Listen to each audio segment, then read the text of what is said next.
China would welcome its change in the very near future. That depends on us. What we do would accelerate this process. There's no dictatorship that can last. We believe that justice will prevail in mainland China. Thank you very much.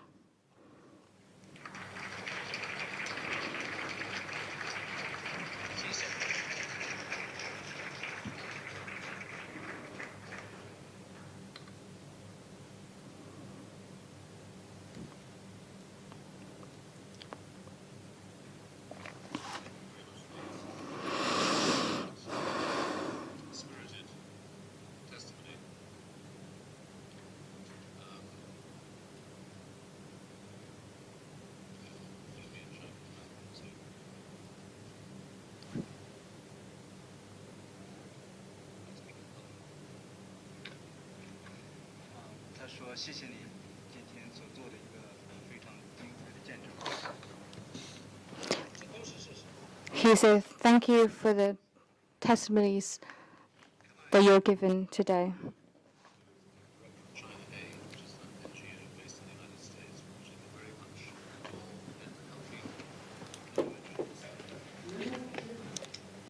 China to freedom, including the family of Gao Shisheng, who I mentioned earlier, and he's organized Chen Guangcheng's trip to Europe.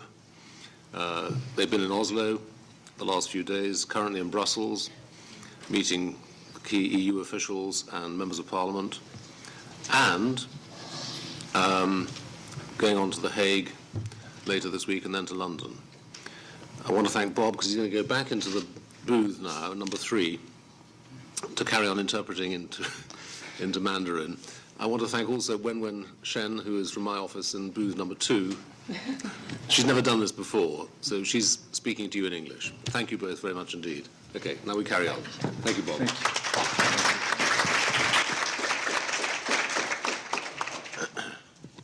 So, the development of an EU-China strategy began in the 1990s, and I was the rapporteur for the Foreign Affairs Committee on a report on an EU-China strategy, primarily focused on trade. I suggested that we should use the title not just business as usual, but also politics as usual, to try and establish a political dialogue with the Chinese regime. And this began with the so-called EU-China Human Rights Dialogue. It has had very limited success. And among the organizations that has been critical of this is the network of human rights and democracy NGOs based here in Brussels, or with offices here in Brussels, and the leading light, dare I say, over a number of years, in the Human Rights and Democracy Network of more than 40 NGOs, 2 leading lights, are alongside me here. Lottie Light from Human Rights Watch and Nicolas Beger from Amnesty International. And we have in the European Parliament a Friends of HRDN, the Human Rights and Democracy Network, and we meet regularly, and we always advertise our meetings on the internal email. So, I'm going to now ask Lottie for a commentary to begin with. Thank you very much, Edward, and thank you very much, Chen Guangcheng. It is a real privilege to sit here next to you and not to campaign on behalf of your freedom, but actually to see that it has finally come about, and not just for you, but also for your wife. So welcome to Brussels. You mentioned the human rights dialogue, Edward, and I have been asked to use my brief minutes here to just comment on the EU's approach to human rights in China and how we see that from a human rights angle. from a human rights organization's perspective. Before I go into that, let me just pose one question to all of you. Is it okay, the translation? Yeah, yeah. Sure. Okay. No translation. No translation? Yeah. Okay. Bob, we need, Wenwen, could you do the Chinese, could you do Mandarin for Chen and the Chinese colleagues? Should I continue? Is it okay now? You hear me? Yeah? Okay. Let me pose one question to all of you. If you were China, if you were in the government of China, how would you define a human rights policy by the EU that you could kind of live with? Ask that question to yourself and then look at what the EU has. And I think you actually have the answer. Because what the EU has today is a human rights approach to China, a dedication to human rights and to the brave people in China who actually speak up on behalf of human rights, who demand their human rights respected, not just in accordance with international standards, but within the realm of Chinese law. You have a situation where the European Union has a human rights approach that is more just in words, more just a ticking a box exercise, more one policy that is geared towards satisfying national constituencies in Europe that Europe is doing something. But it has never had the ambition to really affect change. So let me give you a few examples of how we believe that that approach could change. What we have right now is a deeply divided approach. We have 27 member states that actually do not necessarily articulate an agreed approach on human rights on China. So divide and rule is easy. We then have an EU institutions now, and we have primarily 3 representatives of those institutions that interact with China at high political level: the High Representative, the Council President, and the Commission President. And even if they would be strong on human rights, and they are not, but even if they would be, China could sort of brush that off at the government level and say, well, we don't really care because, you know, you come here, you tell us how you feel, but your position is not shared by 27 member states. So what we do need, and what this Parliament has called for, and called for again in December last year, collectively, we need strong, articulated concerns on human rights, expectations on human rights in terms of improvement, and we need them to be articulated at a collective level within the EU. We need ministerial conclusions. The Parliament has asked for such conclusions to be adopted by 27, soon to come 28 member states, in a way that they will bind all 27 member states to a collective message that they would represent, and indeed to a collective approach. Edward, you mentioned the human rights dialogue. We see this as a dialogue where, by and large, serious concerns around human rights have been parked in a safe space that is non-transparent, that is absolutely non-threatening to the Chinese side, and it is at a low level, and for the very same reasons it is achieving very precious little. It doesn't have to be that way. The dialogue should be, definitely, first and foremost, it should be transparent. It should set clear benchmarks, and those benchmarks should be articulated in a way that they're shared by all 27 member states. But it should then be part of a higher political dialogue that we have with China, both at the national levels through our member states, but also represented by our EU representatives. And that means that the dialogue should really be a stock-taking exercise where we work on issues, and if we see no progress, these issues will have to reach the higher political levels, and they will have to be articulated in a way so that those defenders, those who stand up for rights in China, lawyers, petitioners, journalists, human rights activists, democracy activists, activists at all levels, they know, they hear that we are also concerned, that we are raising this and that we are not afraid to do so. Currently, they don't hear that because we whisper when we talk about human rights to Beijing. That has to change. Also, as part of this dialogue we have, and this is directly linked now to the initiative also, Edward, we have the EU handing over every year a list of people. The list is not public, but sometimes we see it, sometimes it's leaked to us. This list is comprised of people who are disappeared, who are in jail, or who are in re-education camps for peaceful activities. The EU does not demand the freedom of these people. The EU asks, how are these people? How are they doing? Did they have the flu last week? Did they see a doctor? Now, the European Union should at least, if it has sort of the time to go through and vet people for such a list, it should also be able by now to determine whether these are people for whom we should not only demand their freedom, but we should actively work for it. It should be transparent, it should be public, it should be part of the debate also in our own countries that these are people we stand up for. The Parliament should demand that to happen. And then, the EU is a group of member states. We can do far more than just this handing over a list every year. We can make it part of our own individual dialogues, and 27 countries can adopt a few people on that list. It's 60 plus something. It's sort of on and off. And they can individually then work determinedly to achieve the freedom, not exile, freedom of the people that they are responsible for. So much more can be done. And we should not be afraid to talk about human rights. We should not be afraid to talk about rule of law and suggest that that is kind of opposing an agenda on China that is not already there. Chen, you are the living example that this agenda is already there.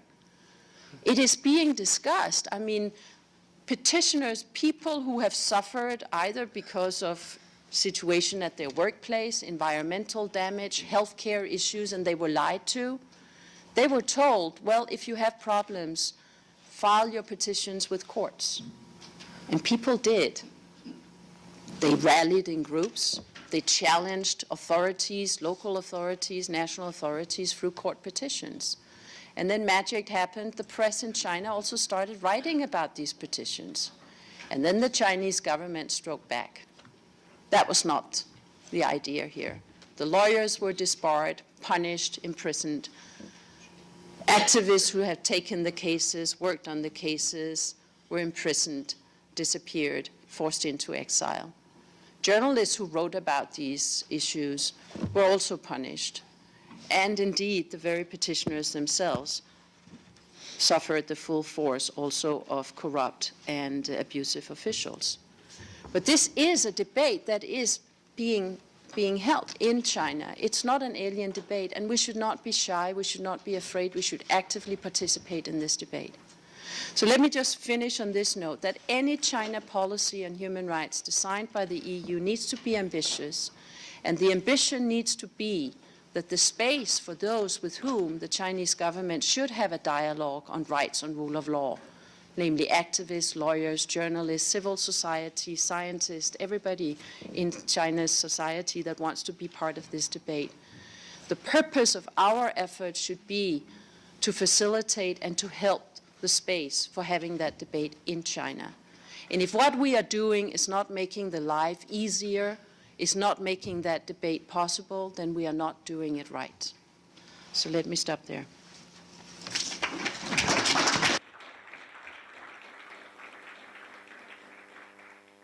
首先对不起，我补充，sorry， 我补充一点点。其实，对于中国民众近几年来这种权利意识、法治意识的觉醒，认识最清楚的依然是中共当权者。他们对于民众这种意识的觉醒是万分恐惧，所以这种打压也是变本加厉、不择手段，在全国各地。由政法委统领，普遍的这样铺开，一个最好的例子就是每年这种维稳经费竟然超过7000亿，比国防开支还要大，没有任何一个国家用来防止也就是说把。and the Chinese leaders, and it treats its own people like enemies, and who feed them as taxpayers. And this whole system revealed that the Communist Party dominant system is very similar to the Gestapo of the East Germany. So this whole system, when we talk about the human rights dialogue between EU and China, and even some other dialogues on rule of law and other issues with other countries bilaterally. And whenever there is foreign leaders visit China, those human rights defenders have been detained arbitrarily without any legal reasons. There's no written law in the Chinese law book would allow them to do that, but they still did it. I think this is a shame. And whenever this happens in the future, when we have dialogue with the Chinese authorities, no matter which level in different government or institutions, we should demand to the Chinese authorities that we want to meet with those detainees. We want to meet with those human rights defenders in their homes. Indeed, Guangcheng. It is a major problem, the perception among even very senior people like Cathy Ashton that there exists in China human rights organizations. There are no human rights organizations in China. There are just individuals. There are just individuals. Sorry, there are no indigenous Chinese. There are NGOs, but they're under control as well. So the evolution of social media and the courage of individuals is what replaces the sort of interface between democracy and administrations in the rest of the world. Now I'm going to ask Nicolas Bégier to speak, who is the director of Amnesty International's Brussels office.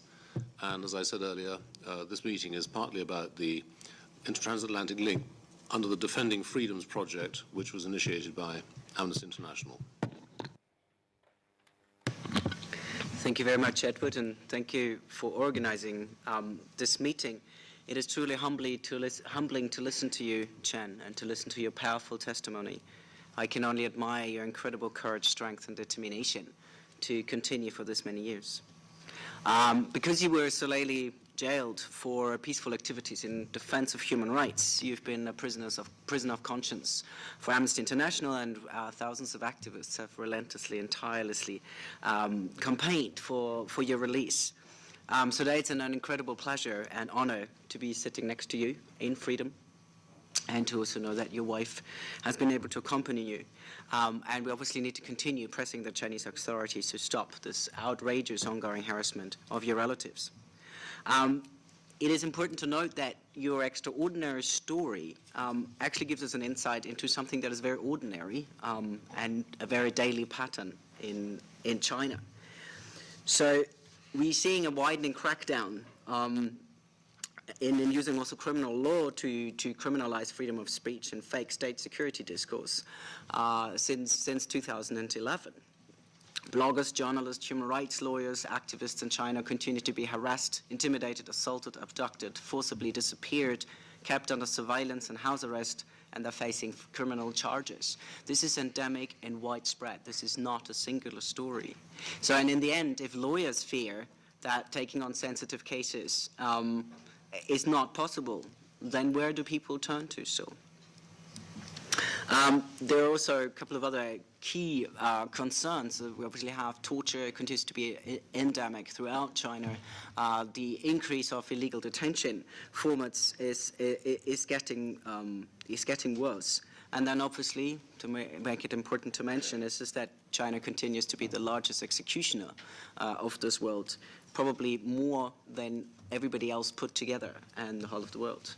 Let me just mention one other issue that is probably one of the issues that would mobilize the largest part of Chinese society, and which is around forced evictions. There's a huge run for land grab, which is one way of local authorities being able to make money and keep it at the local level.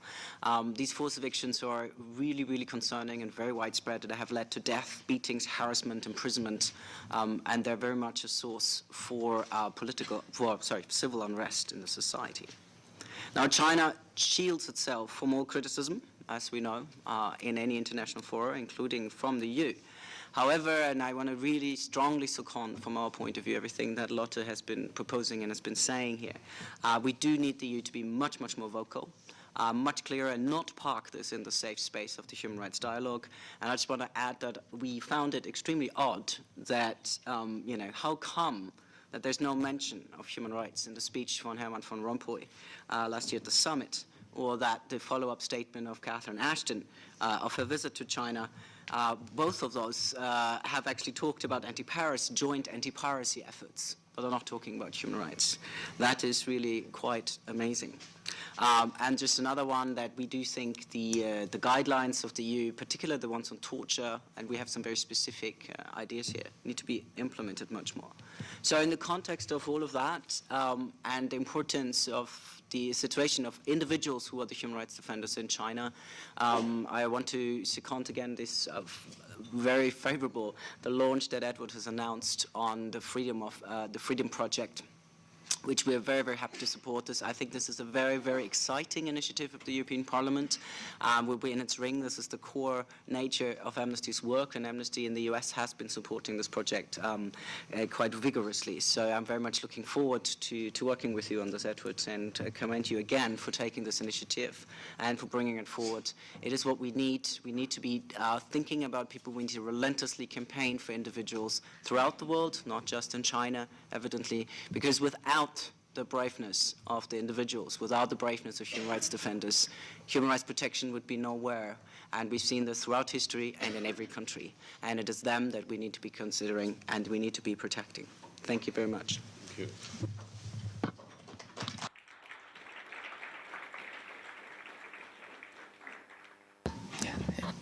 公平正义没有国界。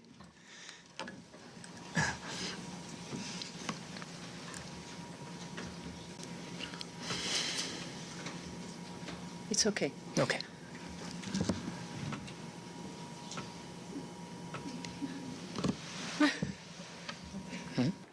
There's no boundary for justice and righteousness. Yeah.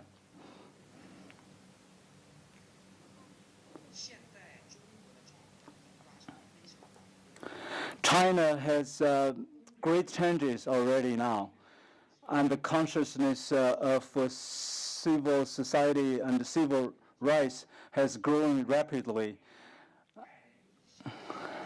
And according to a number, it's estimated the number of protests with 100 people or more has reached to over 200,000 cases every year. When I was in China, I knew that every day there are so many protests everywhere in China just because the internet was not that widely popular, so it was not being known. And so those cases that was reported is only a tip of the iceberg. And the Chinese people in their hearts, deep in their heart, they are yearning for justice. And their yearning, their desire has no difference with other Westerners, with other people in other part of the world. And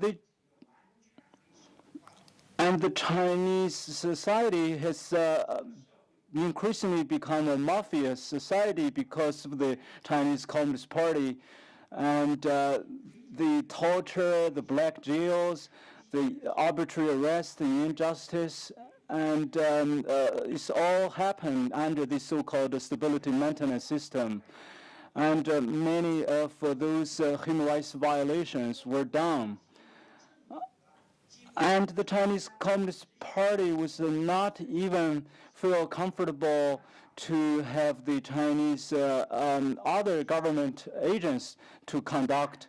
So that's why the party committee can deliver appropriate large amount of money to hire their own thugs, and those thugs consist of those morally deprived, and many of them are very evil people to carry out these kind of attacks, like attacking my family. Of course, even these thugs have to be arranged and protected by the official Chinese police. And so they don't even put a plate in front of the car, and their plain clothes, but all kinds of methods were adopted. And this kind of violent, to maintain stability through violence has been widely spread all over China. When we do so-called dialogue with the dictators, they are not reasonable. They are not interested in real dialogue.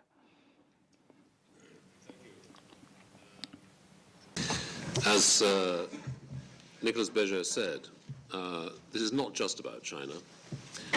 It's about a world where human rights is a universal value, but in many places are still not available to the citizens. But it is people like Chen Guangcheng who, through courageous activities, draws attention to the failure of our society.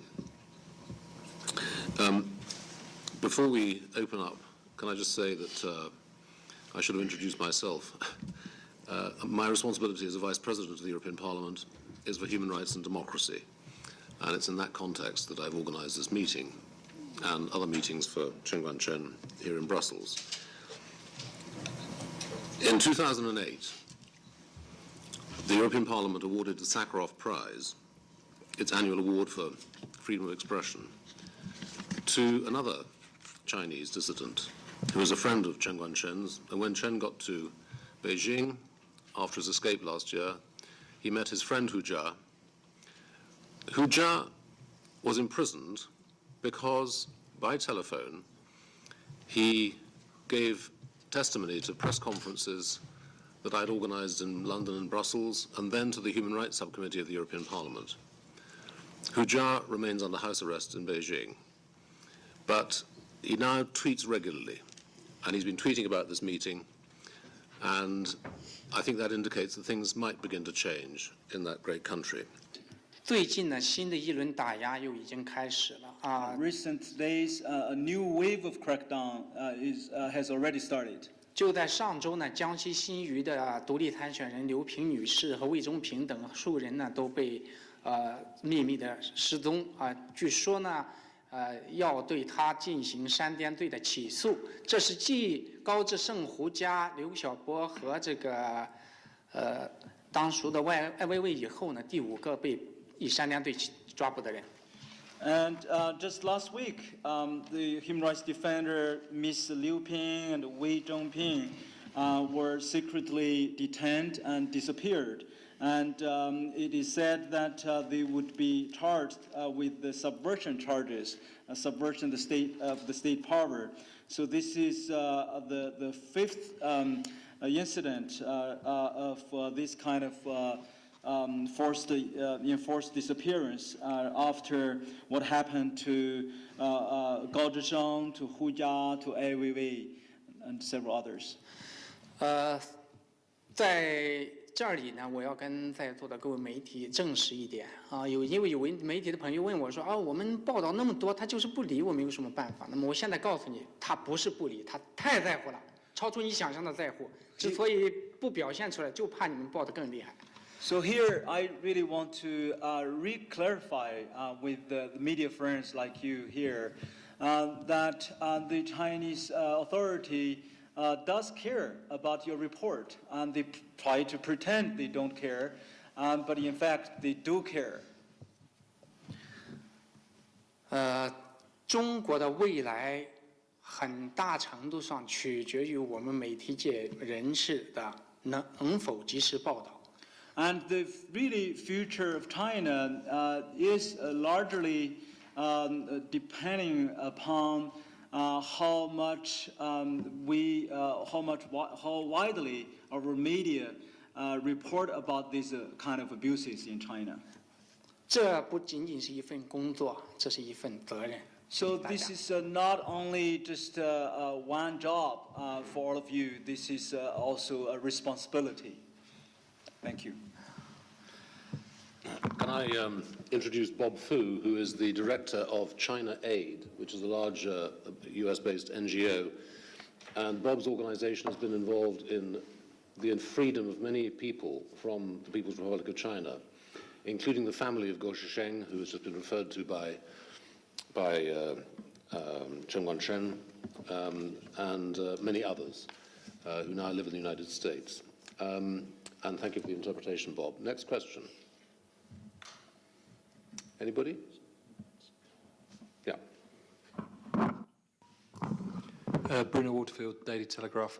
Could you tell me who you're meeting with here in Brussels, and a little bit more about this transatlantic pact? So, what do you want out of this pact, and who are you discussing it with here in Brussels? Baroness Ashton, the High Representative for Foreign Affairs, springs to mind.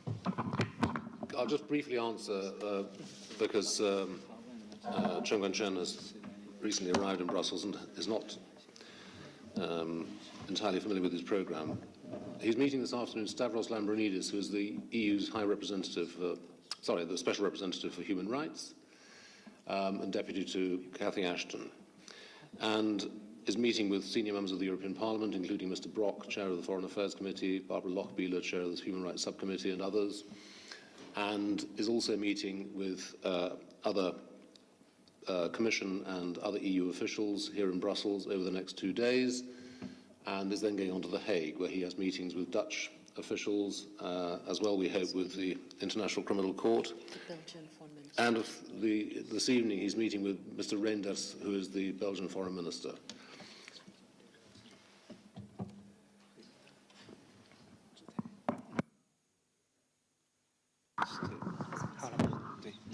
好，我想这次跨大西洋联盟那个最主要的目的就是让人类重振价值啊。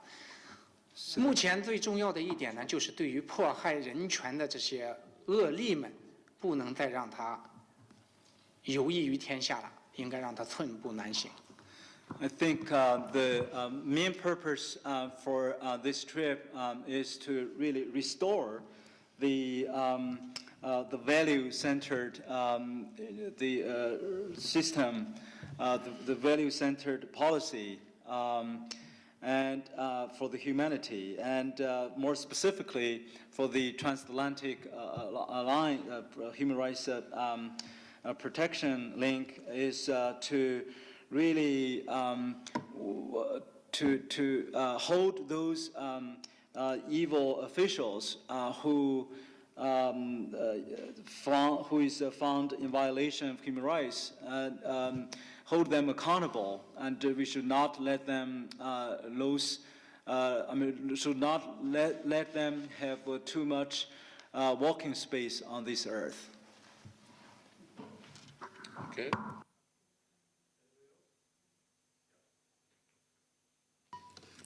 Camille Cerise-Gessan, Agence Europe, donc une question en français. Il va y avoir un nouveau dialogue sur les droits de l'homme cet été. Monsieur Lambrinidis va en Chine à l'automne. Qu'attendez-vous de l'Union européenne?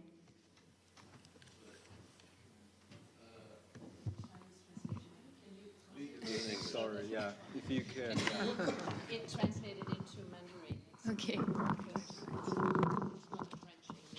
Just say it.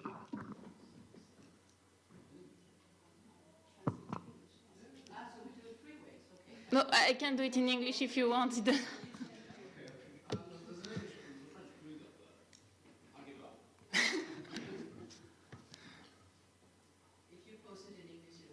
Yeah, I will. Okay, so this summer, you will have a new human rights dialogue in China, between China and the EU. And in autumn, Lambrinidis is coming to China to talk about human rights. So what are you waiting from the EU?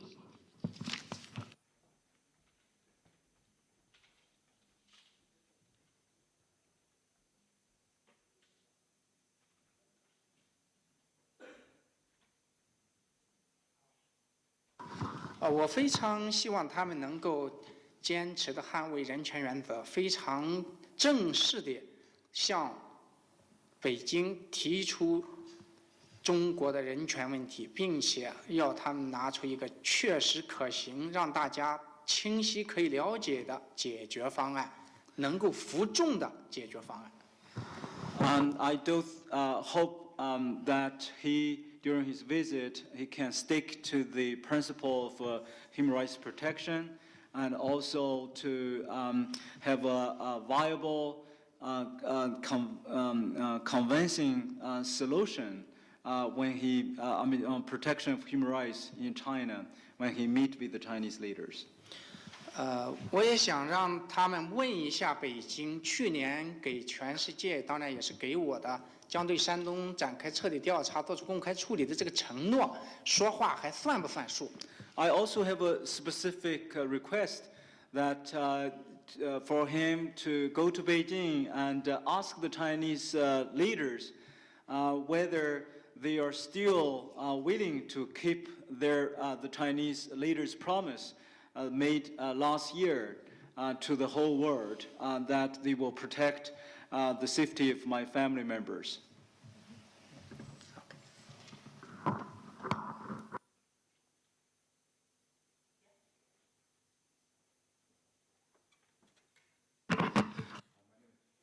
My name is Takashi with NHK Japan Broadcasting here in Brussels. The question is, regardless of the situation, human rights situation in China, apparently EU's ties with China is getting stronger and stronger, especially in economic fields.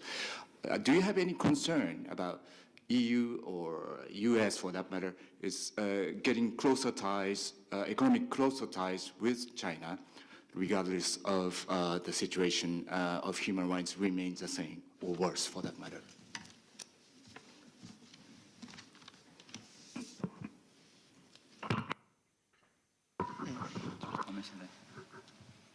我觉得人权问题和其他的问题一样，如果你不去努力追求它进步的话，它就会是一种倒退啊，就像逆水行舟一样。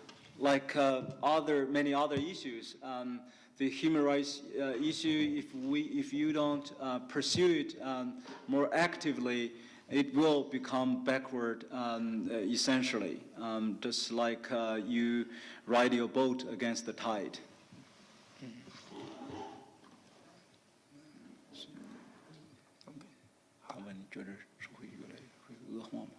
我觉得如果他只重视贸易，不关心价值的话，可能会越来越差。不仅仅是中国会越来越差，而这种侵犯人权的现象，将来也会波及到海外。 I think the situation of human rights abuses, not only in China, will get worse if we chose to pay attention on trade alone by ignoring the human rights issue. And not only the situation will be worsening in China, and this kind of abuses might be spreaded to other parts of the world outside China.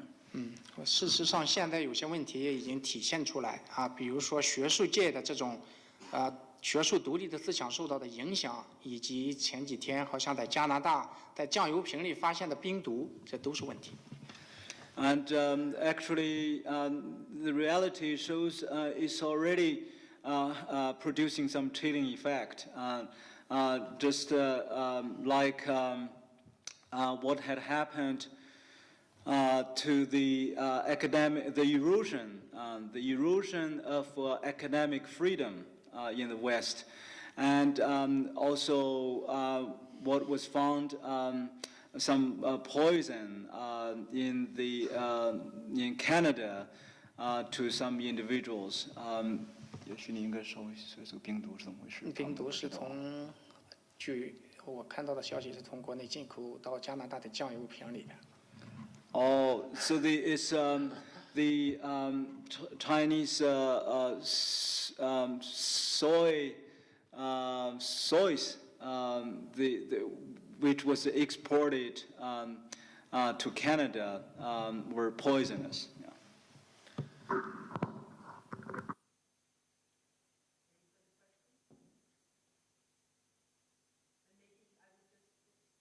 Then I would just add one thing to the upcoming human rights dialogue and very concretely to your question, but also maybe elaborate just very briefly on the EU's human rights approach to China. If there's one thing that the new EU-SR on human rights can do and should be doing for this human rights dialogue, then it is to be transparent about the group of people whom the EU is concerned about. It has a list that it is handing over to the Chinese counterpart every year. So who is on that list? Everybody should know that. And then to demand these people's freedom.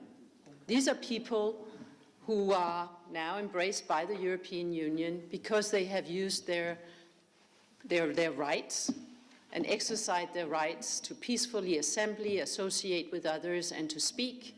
And they've done so peacefully. And they're paying a price in prison for it. The EU should demand their freedom, and then the EU should work determinedly to obtain exactly that. The EU is 27 member states. So the EU-SR could ask every 7 or every 27 of those member states to adopt just a few people from that list and work with him, work with the European institutions to actually achieve something. You know, the Chinese government should actually not dialogue with the EU on human rights. It should dialogue with its own people. And that is exactly what it is refusing to do. I'm not suggesting that the EU should not have a dedicated dialogue on human rights with China, but primary focus of that dialogue must be to widen the space for those in China, and there are many, because the discourse about rule of law and human rights is happening in China at all different levels. These are issues that are being debated, are being discussed, are being lived, are being demanded. And this is the audience that the Chinese government should listen to. So the purpose of the EU's dialogue with China should be to ensure that that space does not narrow, but becomes more broad, and to demand the freedom of those who have used their rights to actually further such a dialogue. Just additionally, I mean, if you look at the EU's human rights policy vis-à-vis China on human rights, it is designed to fail. And we do not have the impression that this is a policy that actually is lived and understood by the EU itself and its member states for the purpose of making a difference, but rather to satisfy domestic audiences, domestic press, and saying we're doing something, but we don't really mean it. The EU and its member states in reality is whispering about human rights. If they wanted to be effective, then EU 27 member states would agree to a collective message, and they would agree to that at high level, namely at foreign minister level, and they would adopt conclusions. And they could do that in June, 1 year after they adopted a comprehensive strategic framework on behalf of human rights, where they particularly said that they would raise human rights at every level, including the highest level of government and including with strategic partners. Well, voila. 1 year after, we're still waiting for that commitment to be lived.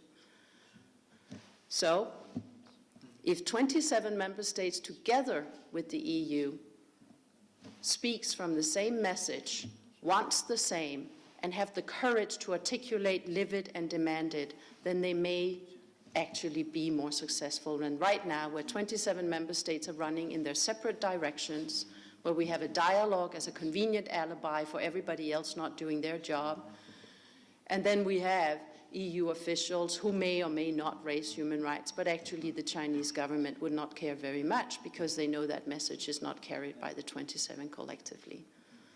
So it's up to the EU, it's up to this parliament also to to want to be effective and to want to be ambitious and to want to make a difference for human rights defenders, lawyers, bloggers, others in China.